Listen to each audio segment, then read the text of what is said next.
A continuación, Al Pan Pan, las cosas como son.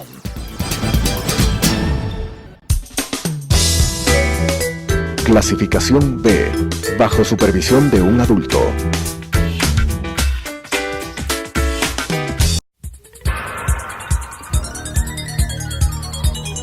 Las opiniones vertidas en este espacio por la producción y dirección del programa son de exclusiva responsabilidad de sus autores y de quienes intervienen en ellos.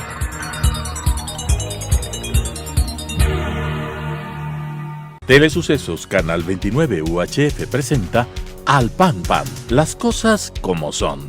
Coyuntura y calidad de la democracia con la conducción de Patricio Aro. Al Pan Pan, las cosas como son.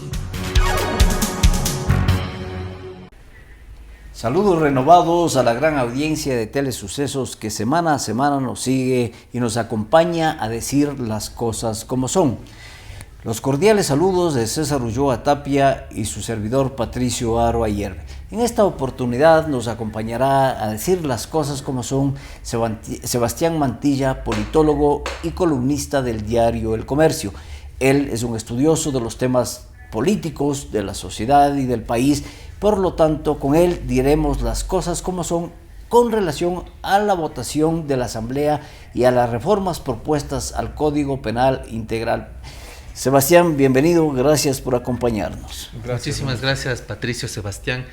Y la verdad, de la semana que pasó fue agitado el avispero en términos de sistema político, porque hay un conjunto de reformas que se trataron de aprobar al Código Orgánico Integral Penal.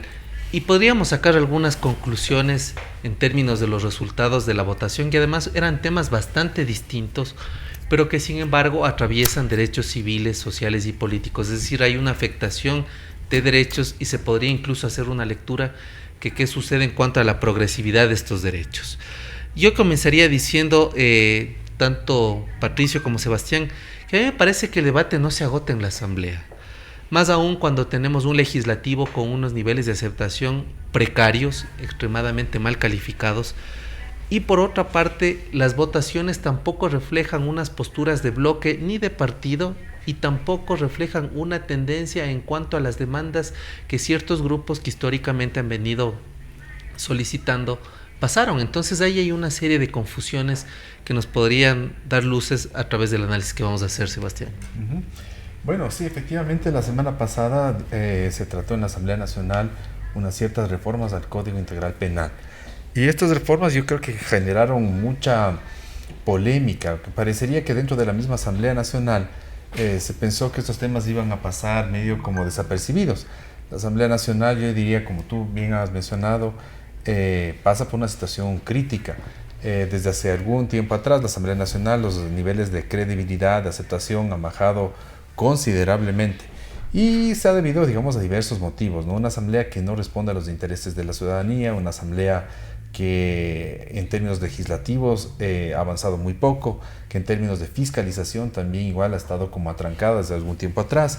Entonces creo que la asamblea como tal tiene, digamos, ha tenido un nivel de aceptación realmente bajo, y esto se suma a los temas que generaron polémica, como fue, por ejemplo, la posibilidad de eliminar del Código Integral Penal una penalización, por ejemplo, al aborto cuando se trata en casos de violación. Igualmente, un tema que ha generado bastante descontento popular, y eso se ha visto también en los medios impresos, en las redes sociales también igualmente, es sobre el tema del decomiso de bienes productos de la corrupción.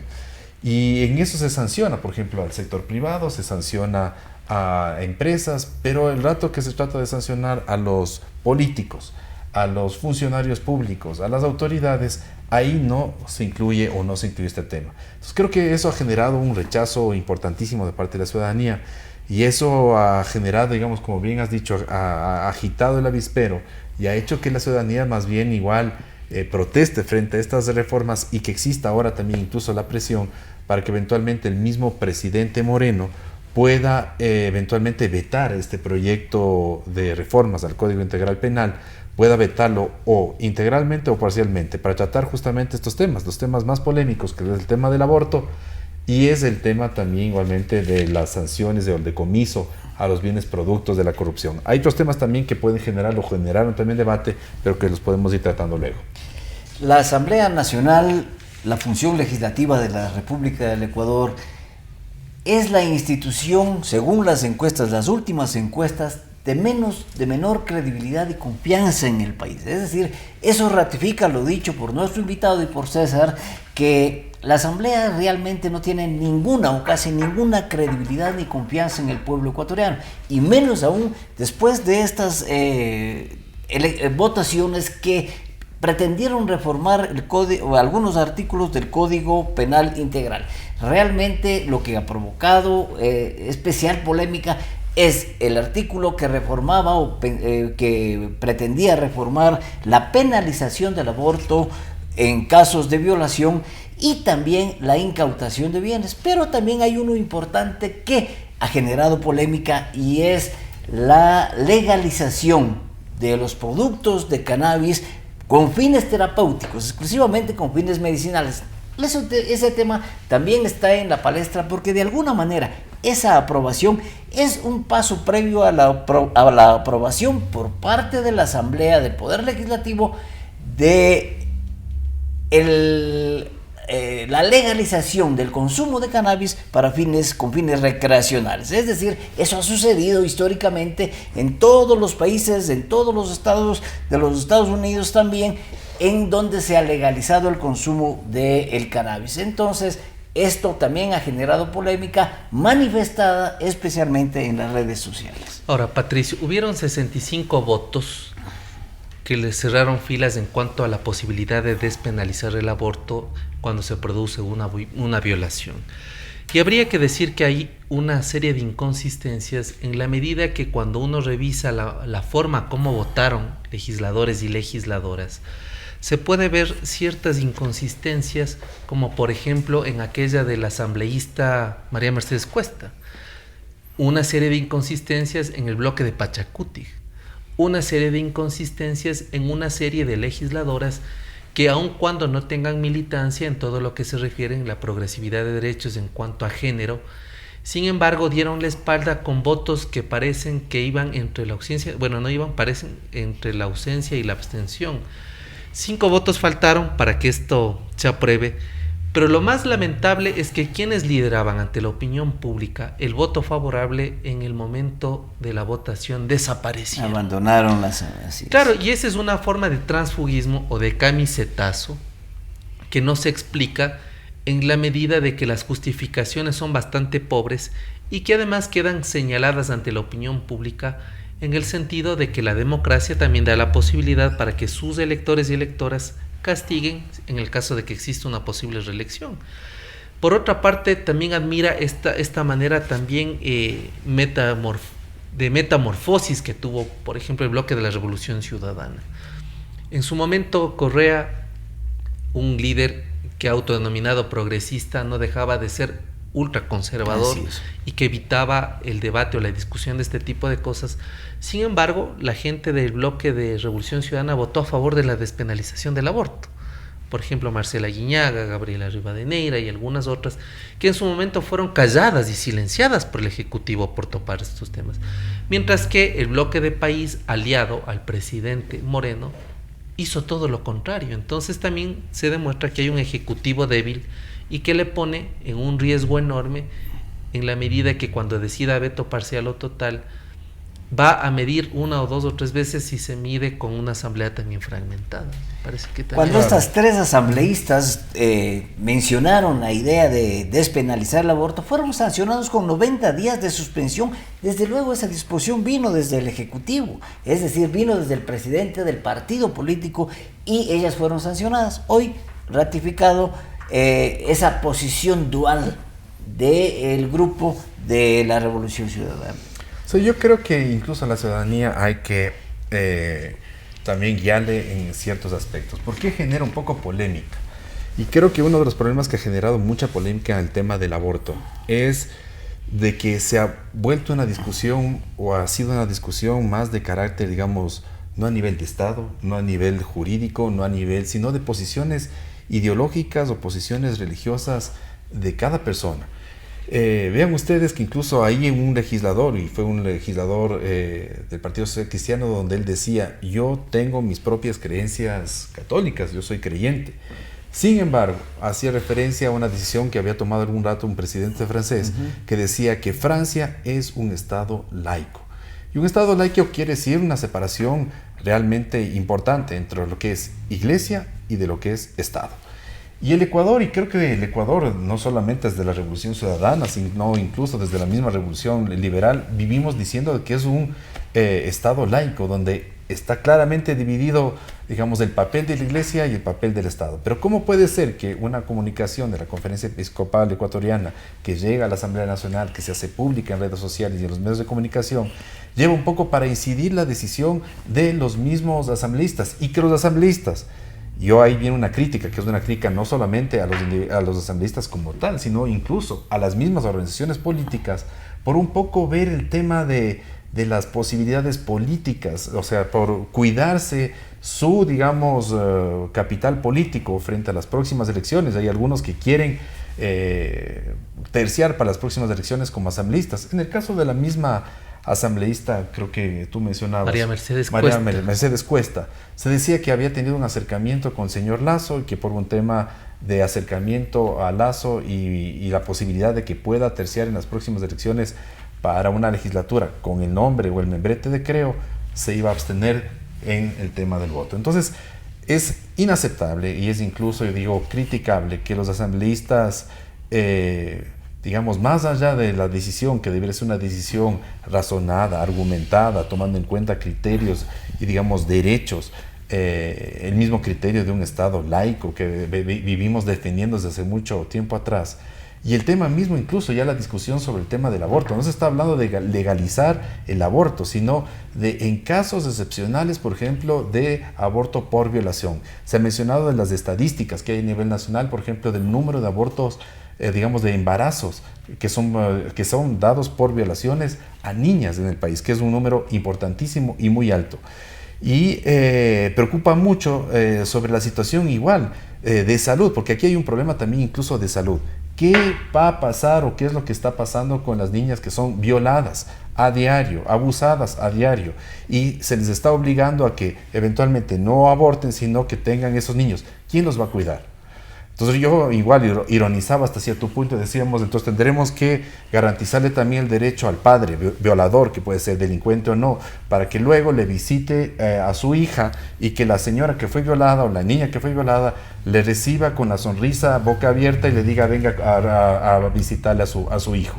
Entonces ahí hay un tema también incluso de quién lo va a criar. Dese en cuenta muchos niños que también igualmente tienen problemas incluso psicológicos desde pequeños, porque fueron producto de una violación, no tienen el cuidado de la mamá eventualmente los abandona, el papá vive en una situación, digamos, o tiene un origen complicado. Entonces ahí es un poco el tema, que es un poco como complicado y que a muchas personas les llama la atención de cómo, frente a una situación que es una situación nacional, una situación de Estado, los mismos asambleístas, por cuidar su capital político, tomen una posición que no va más allá o no topa, por ejemplo, eventualmente, por ejemplo, la posición de la Iglesia.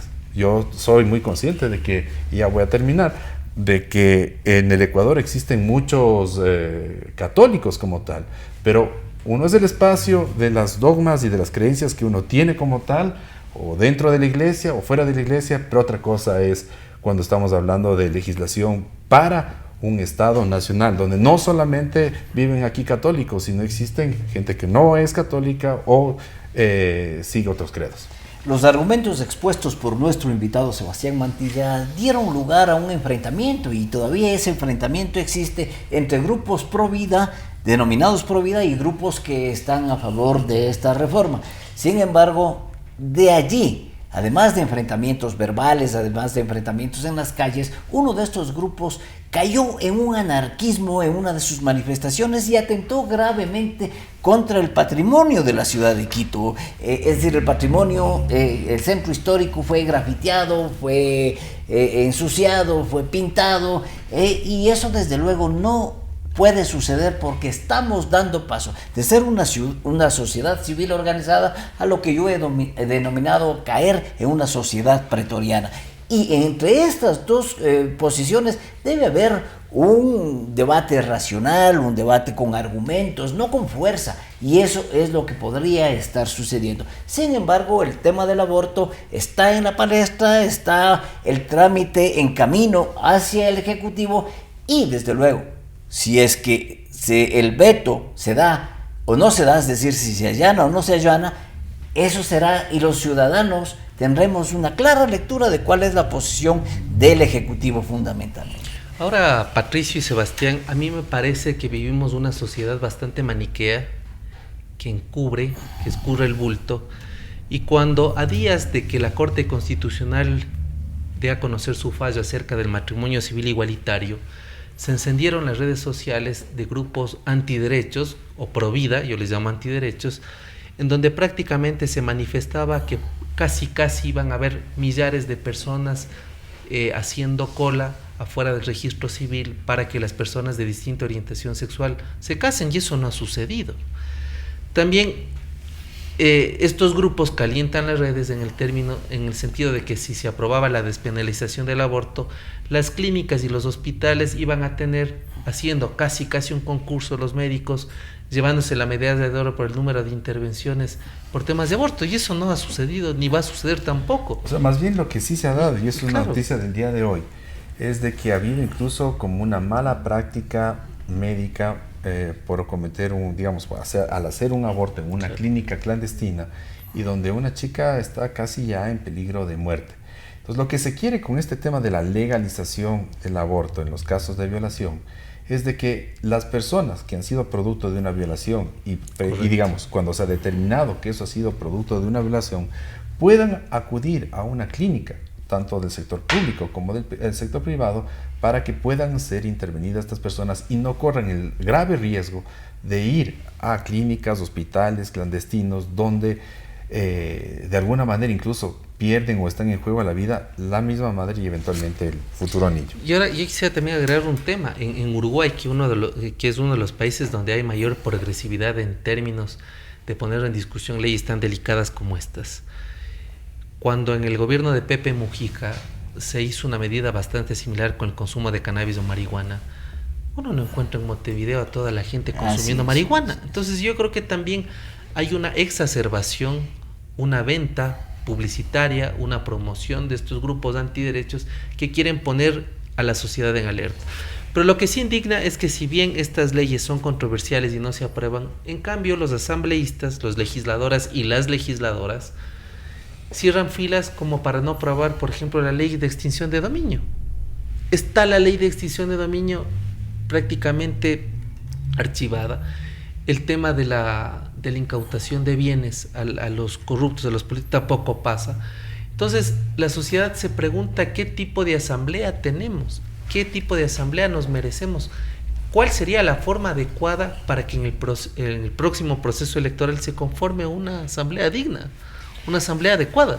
Yo creo que ese es uno de los retos, ¿no? Así es, si nosotros manejamos información de lo que estamos tratando en este programa con nuestro invitado Sebastián Mantilla, es precisamente que la información es absolutamente clara y fidedigna, que hay centenares en la ciudad de Quito, por lo menos, de clínicas clandestinas que realizan este tipo de abortos clandestinos también. Y obviamente los productos del cannabis para fines terapéuticos, pomadas, pastillas, cremas, están vendiéndose en todo lado. Es decir, inclusive en los almacenes donde venden productos naturales ya hay este tipo de cosas. Entonces la legalización debería darse en esta misma medida, lo que se ha dicho, para evitar poner en riesgo la vida de una madre, normalmente niñas de bajos recursos, porque también los datos nos dan que las violaciones se dan dentro de la familia en un 85% de los casos y con niñas menores de edad. Entonces, el violador es el padrastro, es el abuelo, en muchos casos incesto es el hermano, es el tío. Pero entre estas dos posturas y dentro de estos dos análisis se mimetizó, por utilizar un término suave, la reforma a la incautación de bienes producto de la corrupción. Y es extraño que la gran mayoría de asambleístas haya votado por la no reforma, es decir, por no permitir la incautación de bienes producto de la corrupción. Entonces, eso está dando la medida de qué lucha contra la corrupción estamos hablando, de qué cirugía mayor estamos hablando en el país, y eso es muy preocupante. Bueno, en el caso de la Asamblea Nacional, yo he dado seguimiento a la misma Asamblea Nacional desde hace algún tiempo atrás, y digamos, yo les diría que hay problemas de diverso tipo. Por un lado, la Asamblea Nacional, digamos, adolece de problemas institucionales. Creo que es necesario, por ejemplo, reformar la misma ley orgánica de la función legislativa para tratar de fortalecer la misma institucionalidad de la Asamblea. Por ejemplo, los procesos de formulación de la ley, desde que comienza una ley hasta que es aprobada. En muchos casos, vean ustedes que, por ejemplo, en el tema del adulto mayor, hace pocas semanas atrás, no sé si fue 2 o 3 meses, pasó en una ley, en una parte, digamos, de una ley, la eliminación de los derechos que tenían los mismos jubilados. Se les quitó por un error que se dio internamente en la Asamblea. Entonces, creo que el proceso de elaboración de las leyes de la misma Asamblea Nacional, como en el mismo tema de fiscalización, está fallando. Y creo que es urgente una reforma a la ley orgánica de la función legislativa para que la Asamblea como tal funcione de otra manera. Se ha planteado incluso por el tema de la consulta popular y la eliminación del quinto poder, la posibilidad de crear un Senado. Creo que esa idea debería analizarse con detenimiento, porque creo que, por ejemplo, en el caso de, miren ustedes, en el caso de América Latina, que tenemos sistemas presidenciales, en casi todos existe una Cámara Baja y una Alta, existe un Parlamento y un Senado.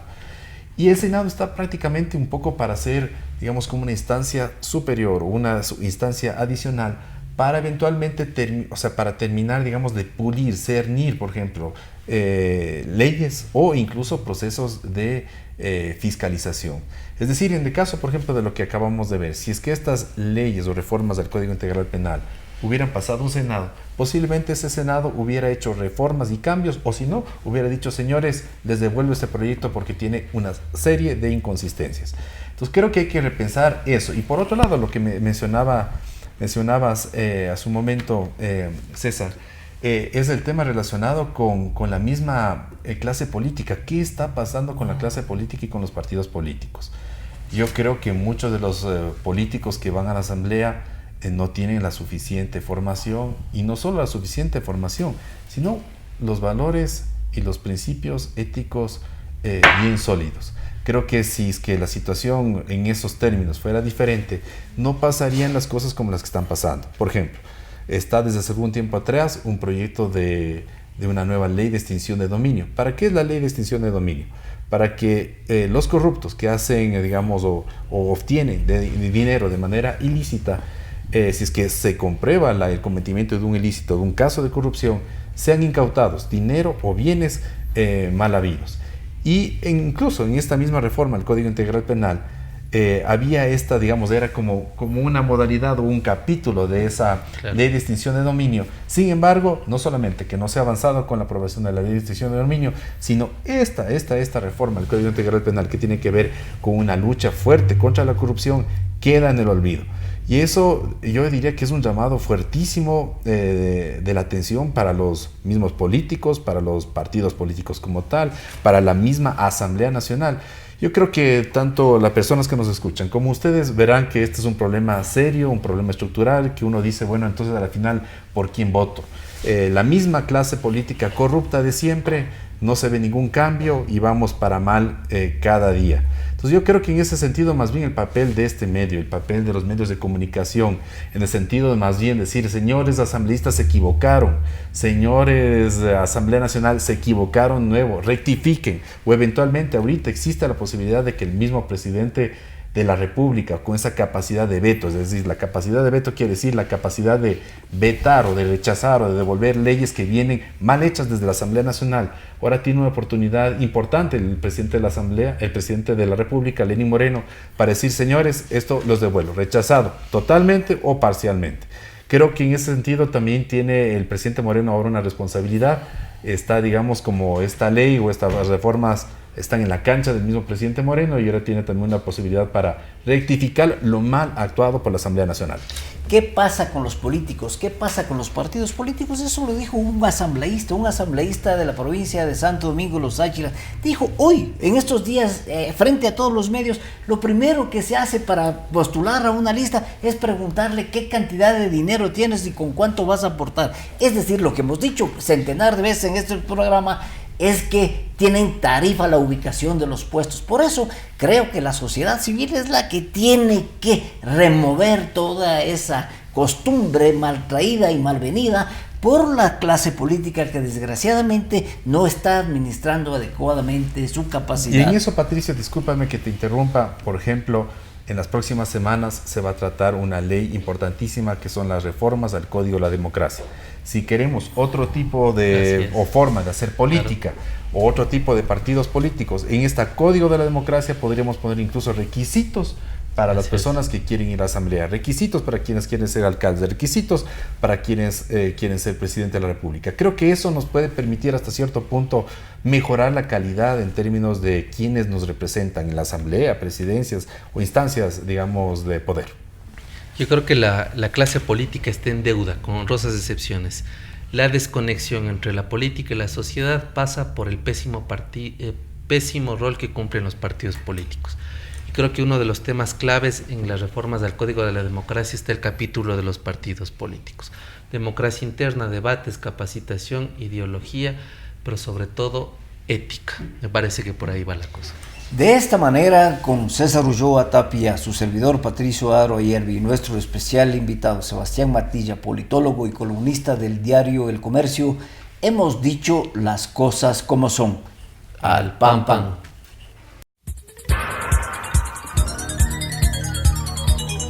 Las opiniones vertidas en este espacio por la producción y dirección del programa son de exclusiva responsabilidad de sus autores y de quienes intervienen en ellos.